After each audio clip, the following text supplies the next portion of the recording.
What's holding you back from the very next level of success in your life? We're going to talk about it today. This is The Outline. The Outline. With Kevin Dwayne. The Outline. With Kevin Dwayne. This is The Outline. With Kevin Dwayne. Kevin Dwayne. Kevin Dwayne. With Kevin Dwayne.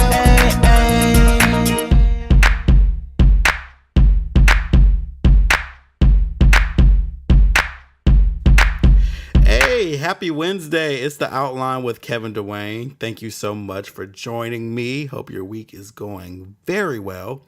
Before we get started, remember, you can listen to this podcast at kevindwayne.com.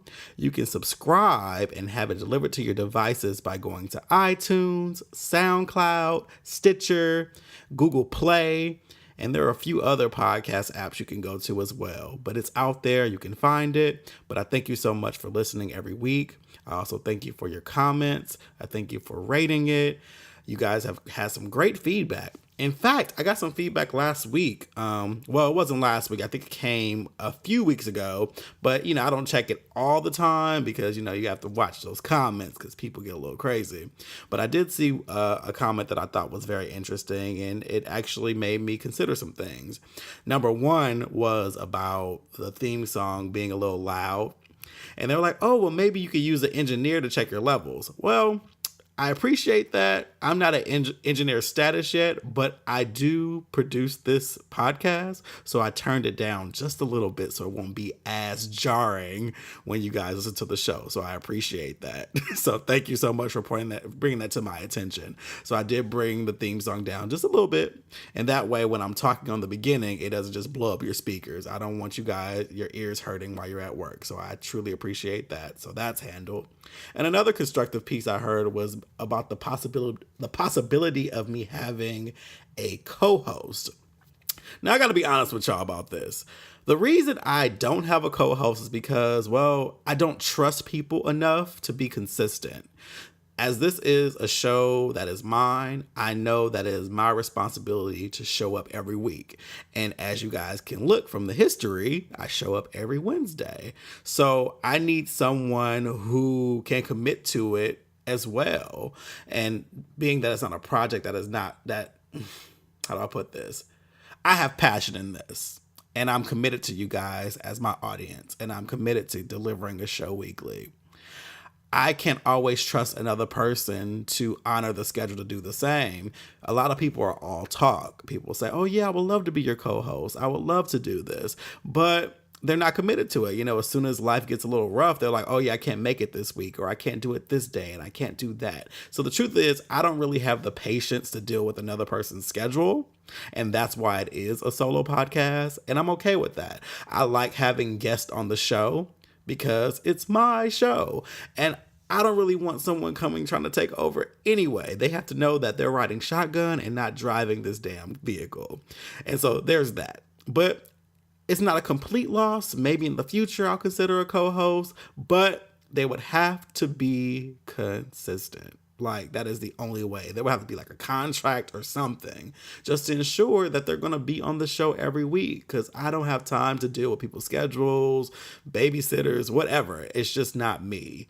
I know that when it's my own show, it's all on me. So if you want consistency, this is how it's going to be for now. But who knows? Maybe I'll meet a great co-host down the line, have an audition or something. I don't know. It depends on the flow. It also depends on the yin and yang, because it is nice to have people on to challenge me and also provide follow-up questions and clarification. So I do see the benefits of it. It's just that right now, I do not have the patience to deal with another person's schedule. That's just that.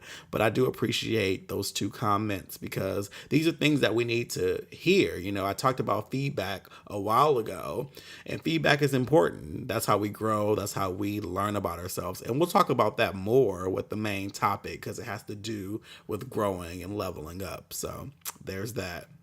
So it's Wednesday. It's been a very rainy week in Atlanta. Like the weather is just trash this week.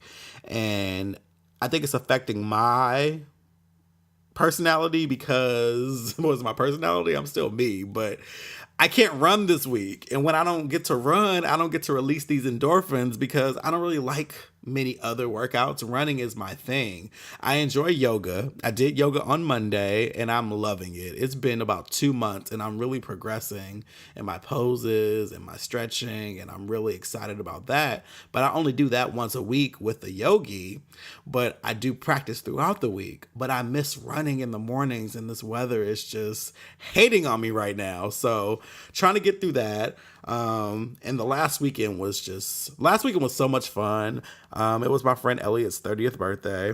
And so he had so many events going on over the weekend, like so many. It was an event-filled weekend. But when you're over 30, that shit, your energy is just depleted so quickly. So I feel like I'm still tired from the weekend. We did so much. It started off on Friday night. We went to this new restaurant in West Midtown called PS 404, which stands for Public School 404. And it has a whole school vibe to it. It is a really nice restaurant. It's super casual. They have good food. They have good drinks there. The napkins look like little notepads. The menu is a composition book. Everything is named after different school elements. Like there's a drink called 3-Hole Punch, which is really cool. It was good too. I tasted it. What else is there? Like they play like Jenga. The whole theme is very school feel. And so I would truly recommend trying it out. I believe it's actually on Northside Drive. I'm not mistaken. It's on Northside Drive. Check it out. It's a really cool place. I had a peanut butter and jelly burger because I was curious. Now, it wasn't bad and it wasn't like something that I would probably have again. It was interesting to say the least. Like I could taste all the flavors. I could taste the burger. I could taste the peanut butter. It was like this kind of was like a blueberry jam. Like it was very flavorful. And I tried it and it was fine. I just don't see myself ordering it again, to say the least. But I would still recommend someone else just trying it just to see if they like it. It wasn't bad though, but I tried it and I'm moving on from it. But that was good. I had a couple Moscow Mules. That's my drink of choice. Every time, if you go to a bar with me, I'll either get a Moscow Mule or I'll get a vodka tonic. Those are my two kind of go-tos when I'm out. I also don't mind like a brown liquor on ice when I don't want to do like a lot of mixers. But yeah, so I had a couple of Moscow Mules and that was that. Then on Saturday, what did we do on Saturday? Saturday was a barbecue, which was fun.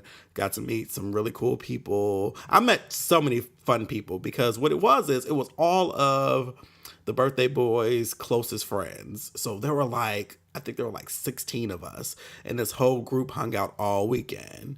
So I got to meet all of them. They were all really cool. You can tell they had all been friends. I was the newest addition to the group. So, I just kind of got into it, but they all had all this rapport. Everybody was nice and intelligent because that is very important to me. I can't have stupid friends. Like you have to be able to talk about something. You have to be open-minded. You have to be able to think things through. So that's very, very, very important to me. And that group represented that. So lots of great conversations were had at the barbecue. Then after that, we chilled. There was this Airbnb that was rented. That house was like a real world house. It was in Brookhaven. It was huge. There were all these bedrooms, tons of space, tons of seating. There was like a projector with Apple TV connected and games. And it was a wonderful house and just spacious. And so all of us were there having a good time, drinking. And then after that, we were there for a few hours. We went to Swingin' Richards, which is a gay strip club in Atlanta, also on Northside Drive. That was my second time going. The last time I went was probably 4 years ago. And it was cool. Like it was cool. I didn't do much tipping. I was kind of tapped out from all the other events, but got to see a bunch of, naked dudes giving lap dances and dancing on stage. It's kind of odd because Swingin' Richards or Georgia has like a law, I guess, where men cannot be fully erect on stage or something. But here's the thing. You can't really control that. So penis is gonna get hard. It just is what it is. But it was a good time. Like, yeah, it was what it was. Nothing to really write home about, but I did enjoy myself. I mean, who doesn't enjoy just seeing ass? Like, it just ass everywhere, penis everywhere. Like, it was a good time. So that was that. Got home at like 3 a.m. Followed by Sunday, we went to brunch. What was it, at 57th Fighter Group, which is in like Chambly area. And it was decent. It was one of those restaurants that was like, you can tell it's been there for a long time, so it still kind of had the Get Out vibe, if you get my drift. Like, it was a very Caucasian restaurant, to say the least, and they had a lot of memorabilia on the walls that showed that, like when we were walking out, I noticed that there was like a Nazi flag, and I was like, oh, wish I would have seen that before we walked in, but it's too late now. But I am gonna power walk my ass out to my car and get the fuck out of here. But we went there. Brunch was it was decent, and then after that we all just chilled at Elliot's house until very late. Chilled, drank, and had a good time. So that was that. Busy weekend. Definitely slept in on Monday, and it was a good time. Like I said, meeting great people is always a good thing to do. So that was my weekend, and now here we are in the week, back into work, which is busy as hell, back into living. Something I did get to catch up on was Master of None, with Aziz Ansari.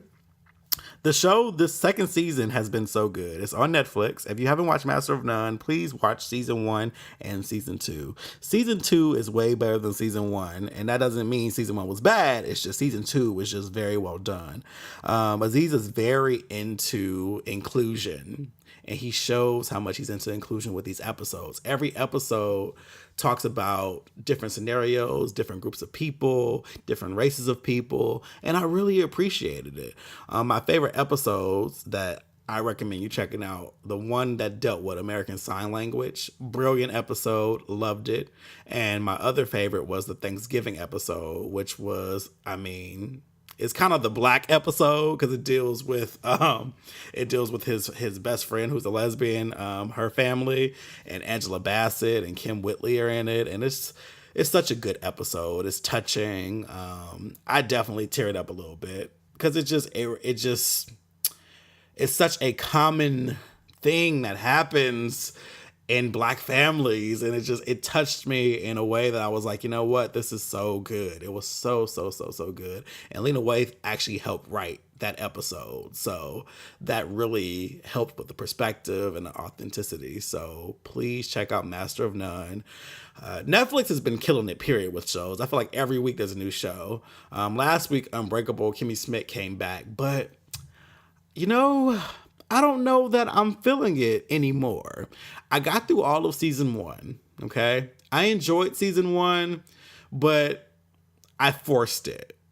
Season 2, I got to about season 5, and I just got bored and I turned it off because the truth is, I like Titus. I do. He's funny. He's what makes the show. But Kimmy, her character just annoys me. And I get it. She's dense and she's kind of dumb and ditzy. I get it. But it still annoys me because I don't like corny humor. I just don't. I'm not a slapstick fan. I don't like bullshit ass humor, and that's what that show kind of gives me. So it's hard for me to get through season 2. Now I'm reading about season 3, and people seem to be enjoying it and talking about, oh, this scene is funny and this is funny and this is funny because of Titus, but I just can't get through season 2, and I'm not going to watch a show out of order because that's just not my shit. So I'm just going to take a break, an extended break, but I'm feeling like it's going to be a wrap for me because I don't like it. I don't, but whatever. House of Cards is coming back soon, though, and so is Orange is the New Black.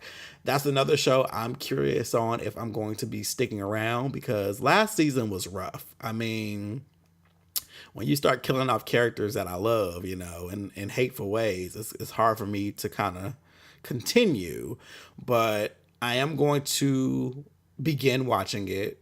it feels like I say, every year it feels like you go to jail when that show comes on. You go to jail for like a weekend when you binge watch it, and you get to see what new inmates are in there and what people are going through. So I am gonna watch it, but last season was tough. Last season really just switched up on us.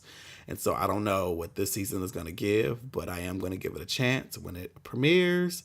But yeah, but Netflix has been killing it though. Every week there's been new content, like new originals, new comedy specials. Like I never in a million years thought that Netflix would get to this level. Like never.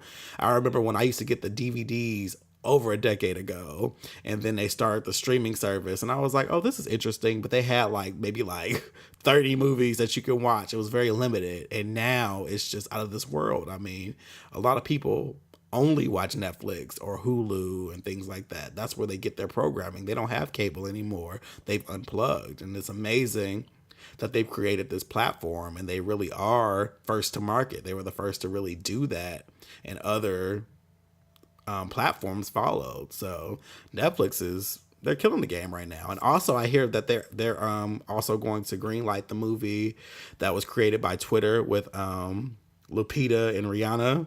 That whole thing on Twitter that Black Twitter created about there being like a jewel thief and all that shit. Apparently that's actually gonna happen. So that's kind of cool. I cannot wait. You put Rihanna on Netflix. Listen, I would love that. And Lupita, listen, I'm here for it. So go Netflix. So that's all I gotta say about that.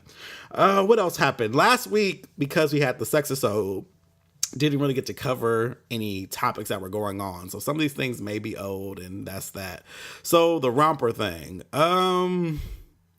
When I saw the first post on rompers, the BuzzFeed article, I saw it early in the morning before it went viral. I posted it on my page, and I put, it's going to be a no for me, dog. Because I was speaking for me, as in, I don't want to wear a romper. I had no idea. You couldn't have told me that whole romper thing would have got as viral as it did. Like, I saw that damn post. Like, I can't believe that it really became a world discussion, like the way, like, it became so annoying. Like, I was so tired of seeing the word romper. Like, I was so sick of everyone putting their 2 cents. And like, it just became too much. I ended up deleting the post off of my page because I was like, listen, I'm good. I don't want to be a part of this. Like, it's not that deep. But the conversations became about masculinity, femininity, rape culture. Like, so many people showed their true colors off of a piece of fabric. Like, when I spoke about it, I said, it's a no for me because I just don't want to put my ass in a romper. It had nothing to do with sexuality. It had nothing to do with anything. I was saying, I just don't want to wear a short set. I'm good. But just seeing the homophobia and the sexism and the misogyny, like, just like seeing like how people operate. And I think the biggest thing that stood out to me was how people uphold rape culture and don't even realize that they're upholding it. There were all these jokes about pulling a man's romper to the side and fucking him and doing things without his permission. And I'm just like, and it was they're posted about like women and men, but I was like, you guys do realize that you're upholding like rape culture and how we treat women, like, and you're pretty much saying this is just how life works. And I was like, damn, like, this is crazy how we literally don't realize what we're implicating ourselves in. And so that piece of fabric, it's just clothing, started this really huge discussion across the world. And once again, you get to see how people think and how they operate and how behind the times they are and how groupthink really controls. If you want to wear a goddamn romper, wear it. It's not a big deal, and it's not new either. It's called a jumpsuit. Jumpsuits have been around forever. You guys just don't like the name. This isn't anything new. And we have to work on this damn fragile, toxic ass masculinity. It's not that damn deep. It's just not. It's not deep. And it's sad because women and men are both implicators of it. So that was interesting to me, but I missed that conversation last week because of the special episode last week, which you guys seem to enjoy. I've had tons of quotes from that show sent to me. You guys like the Triceratops comment I made about masturbation. Okay. But thanks for listening as always. And that was great. So that was that. And then another thing that happened this week that is a little more heart wrenching. Lieutenant Richard Collins III. He was 23 years old. He went to Bowie State, but he was at University of Maryland visiting some friends. And when he was leaving, waiting for his Uber, a white stranger, might I add, came and stabbed him to death. This is being treated as a hate crime. And apparently the guy was like a neo-Nazi or something. And it's another story of a black person being killed. And it sucks because you know it's not going to be the last. And of course, we want to see what the end result is going to be, if justice is going to be served. I mean, this wasn't a cop who stabbed him, so, you know, we may have something on our favor this time because there was no real motive. He was a stranger, so hopefully he doesn't plead that he's insane or he has a mental illness and, you know, he gets off for murder, because you know how that happens all the time. But he's being charged with first-degree murder and assault, so there's that.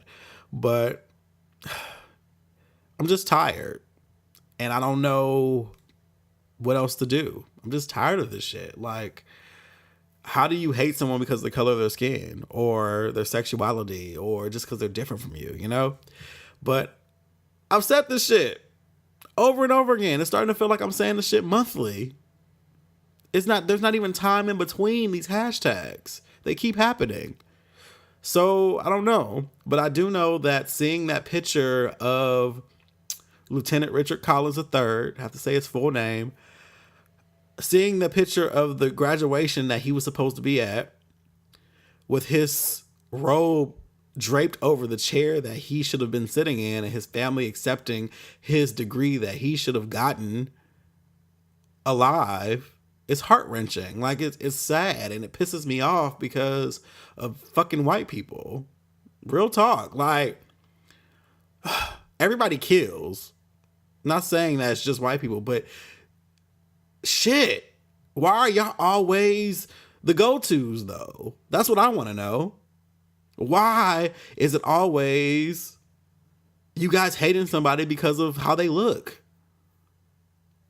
or their skin? Like, I don't fucking get it. And it's tiring. It's tiring. I don't believe in a heaven or hell, but I really wish there was a hell for you motherfuckers. I really wish there were a place that you can go for being so fucking hateful. But karma is real and things will happen. So it is what it is. But rest in peace, and positive thoughts to the Collins family. And it shouldn't have happened. It should not have happened. I mean, nah. This was a damn community servant, you know, like fighting for the country. And he can't even be alive? Like, nah. Not here for it. But whatever. Let's raise it back up. So last week I received a listener letter. I'm sorry. And it was pretty interesting. And I decided to read on the show and also answer the question that was in it. For the sake of privacy, I'm going to rename the person. Their name is going to be Terrence. Terry for short. Their name is Terry. Okay. So Terry sent this letter to me. End quote. Or beginning quote, whatever. Quote, I was in a relationship for 7 years with someone who I thought was in love with me. And one day he said, I need time to myself. Eventually, we completely stopped talking. He didn't even want to communicate verbally on the phone, or I would just get a short text here and there. I thought to myself, I am worth more than this, and the pain, the hurt, and the memories would flash back every time he texted me to check in.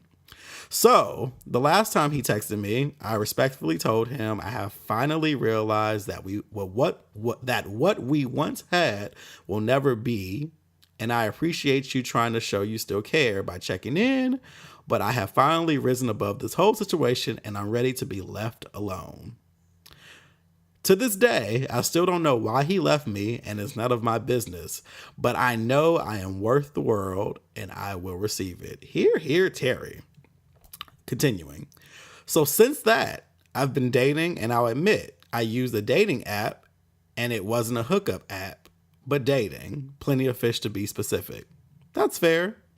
So I met this guy who was my age, and that's new because I usually date older men. So far, so good, but yellow flags have come up. I've never heard yellow flags, but I'm here for that. So I guess they're not red flags, but you know, it just means some things that he should probably be paying attention to have showed up. So I'm here for that. Cool. He's a top, I'm a bottom. We've discussed sex, but nothing has happened yet because I am conservative and I want to make sure he is the right one. We discussed our limits and I told him I'm a pretty open book, just no off the wall shit like shitting, pissing, vomiting, and other crazy stuff. Rightfully so. Thank you for lining that up. Absolutely. You got to set your limits early. So he said that he was open to, but the way he said it left me feeling like he was withholding details. Okay. So fast forward. He said, I didn't mention it that day, but one day I randomly texted him and said, do you eat ass? And his response was, oh, hell no. Okay. I have to say I was shocked. I'm thinking to myself, what gay man doesn't eat ass? There are a lot of them, and we'll get to that in a second.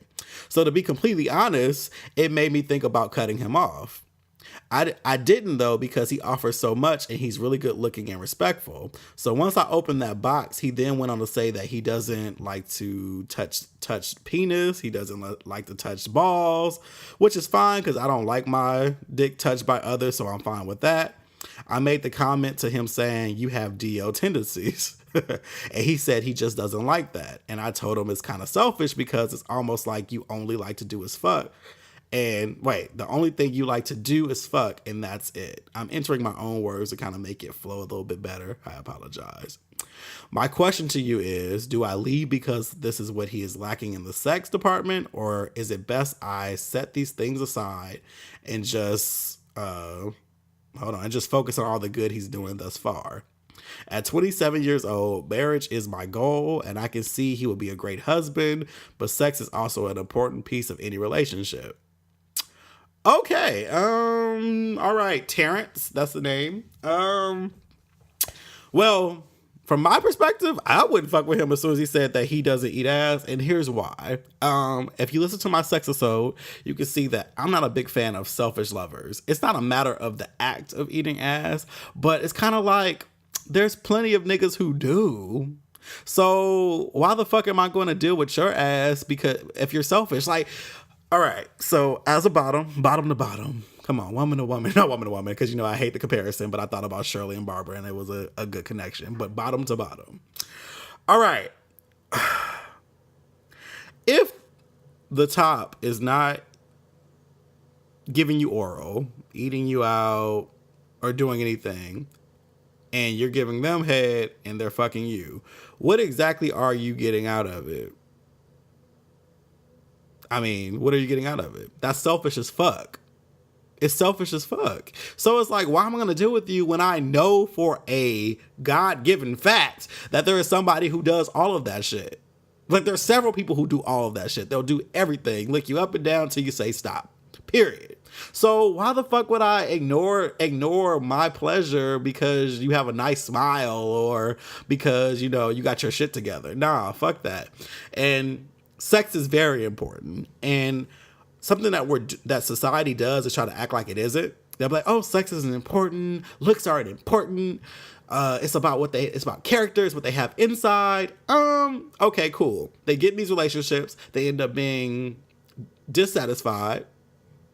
They end up resenting the person because they're not getting what they want, and then the relationship ends up breaking up down the line. So who gives a fuck? How about this? The full package needs to include sex and being satisfied sexually, because that is a part of us. It's a physical aspect.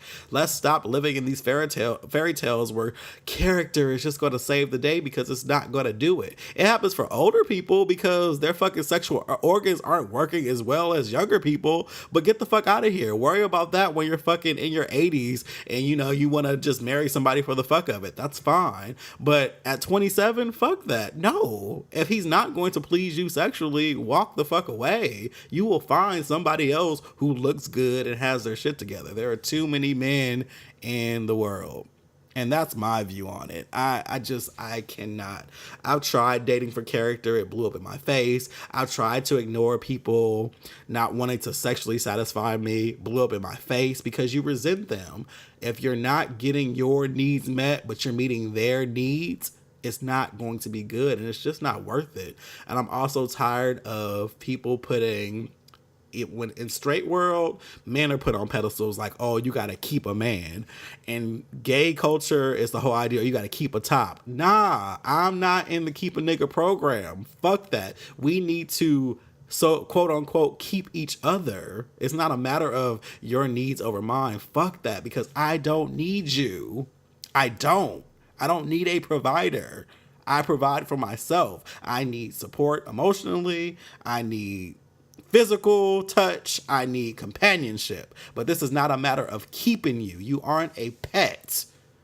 You are a human, an individual. Keep your motherfucking self. And that's just how I feel about it. So I hope that answers the question. And I hope I wasn't too, I guess, blunt on that. But I'm tired of people settling because they feel like the idea of relationship is just better. Like, there are a lot of people who are just settling for shit because they feel like, oh, I have a man, or I'm in a relationship and that's all that I want. Fuck that. Nah, make sure all your needs are being met. All of them. All of them. Like Eartha Kitt said, compromise. Compromise for what? Why are you compromising? Why are you for what? For what reason? Just to say you have a relationship that you're probably not going to be happy in? Nope. Can't do it. Won't do it. Refuse. But thank you for sending in your letter. And if you guys have anything that you want me to answer or you want my opinion on, you can send those to the outlinetopics@gmail.com. I check it pretty often. It comes to my phone. So if I see something interesting, I will gladly read it on the show and answer it for you. But thank you, Terry, for sending that and being very detailed. And I hope you got your answer. So main thing I want to talk about really quick is leveling up.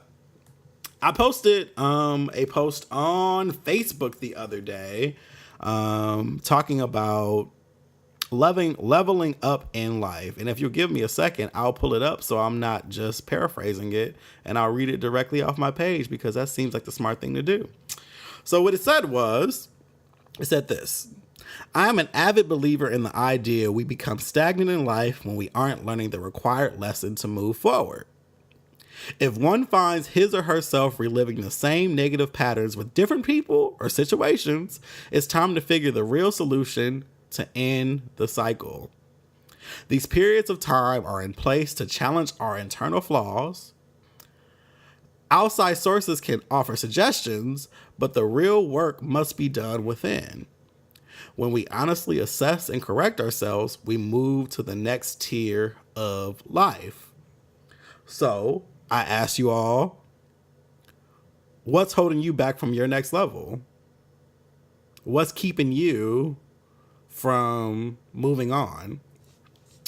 And so I want to talk about this a little bit because I'll give you my own examples. I think about my career. I think about my life as like a photographer and my life in general. When I got out of high school, I started noticing these patterns, and it would be about 5 or 6 years of bouts where I felt like I was going through the same things. I remember in college. I hated college, by the way. I absolutely hated college.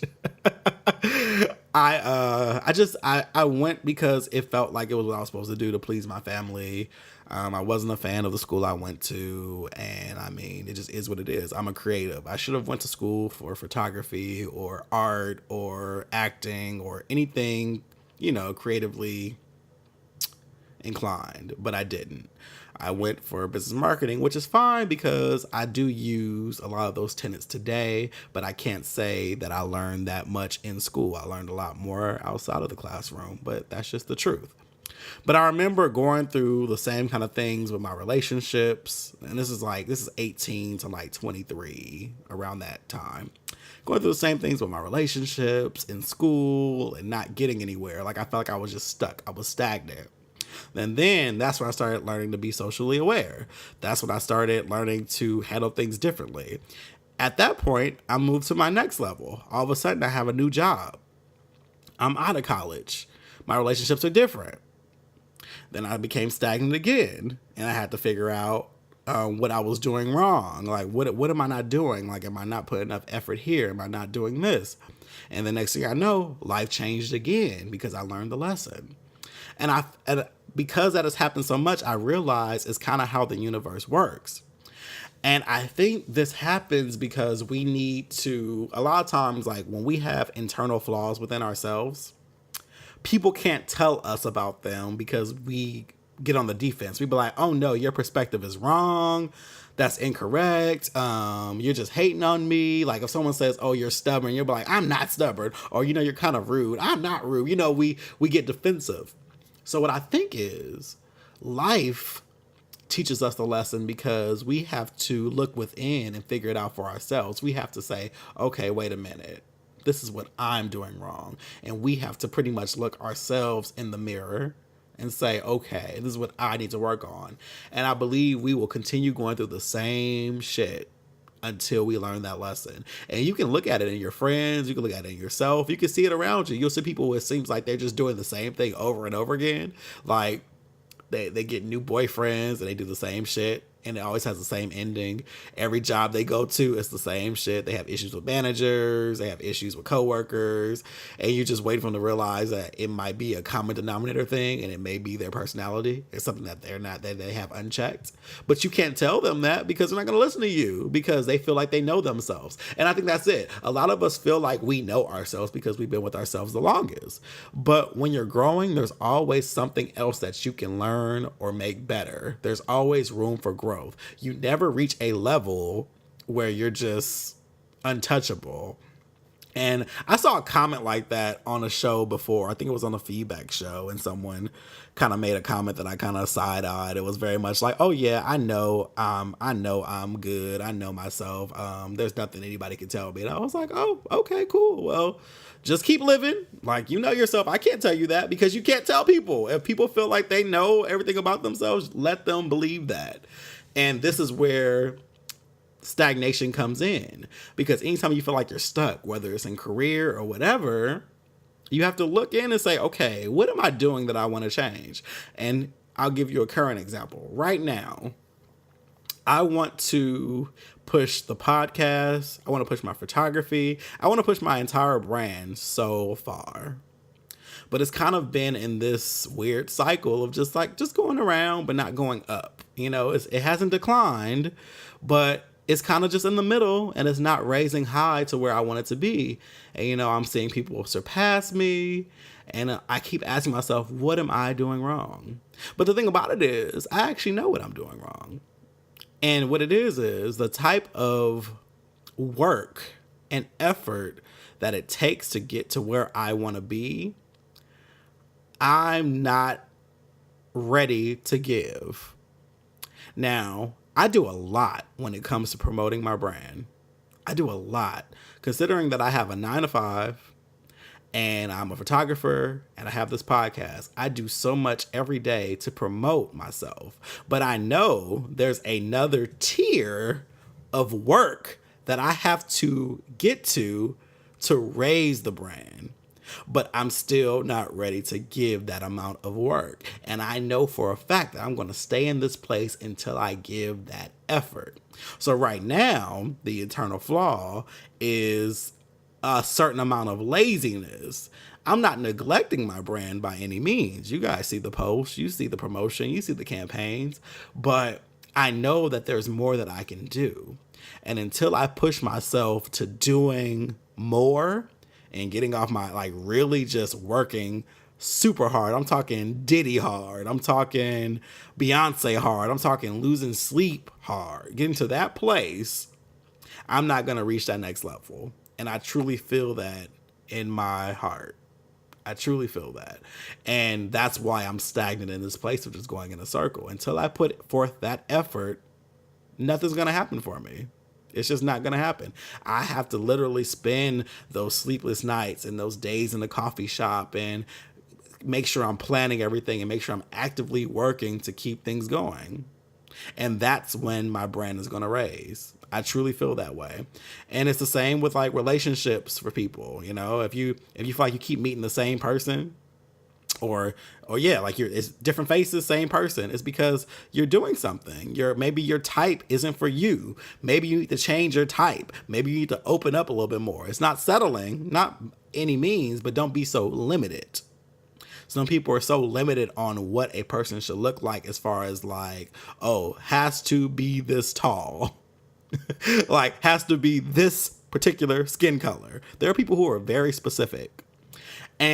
But those type of people may bring the same kind of vibe, you know, like if you like the person who has a little edge to them, but you realize that they're kind of abusive, well, you keep inviting that type of person in, and that's what comes with it.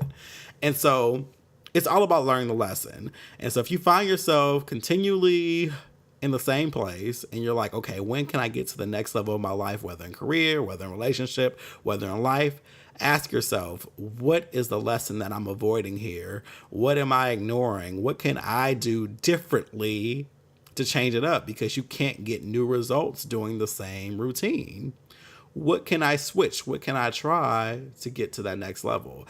And I'm pretty sure when you figure out what that is, that's when life will start changing for you, because that's just kind of how it works. That's the ebb and flow.